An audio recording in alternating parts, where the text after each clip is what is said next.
Sometimes when we have pressures and problems or hurt and pain, we tend to react or do the same thing back to a person, bad karma.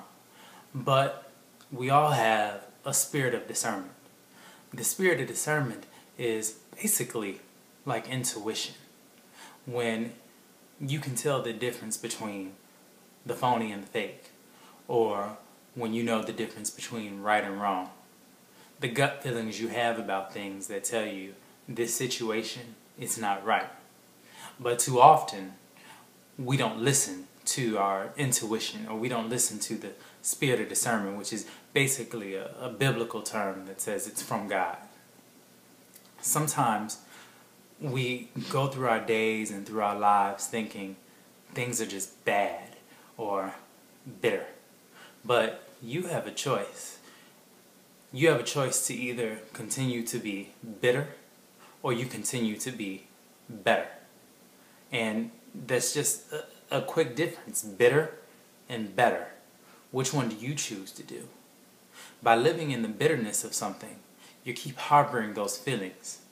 But when you choose to say, I'm going to be better, you choose to move on from that situation and find out what it is that's making you unhappy, and finding out what you can do to correct the situation or leave things from your past.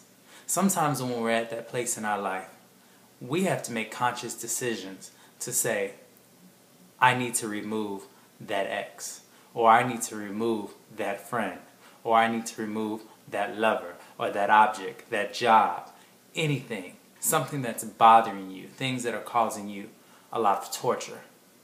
And that's about the hardest thing that a lot of us can do because we're so used to those relationships. But for you to evolve and for you to grow, you have to know when to say enough is enough and I put myself first. So my challenge to you, my challenge to myself, is that we start to look at everything that causes us hurt and pain or bitterness and say, what can I do to take those situations away? Once you start to simplify those situations and take them away, your hurt and pain will be much less. You'll start to understand how to react in situations. You'll start to know what's right and what's wrong.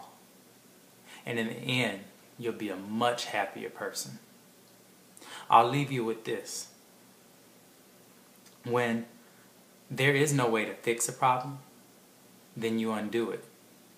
And sometimes undoing means leaving things in the past where they belong, or just not doing the act at all. I'm Chase, and that's it.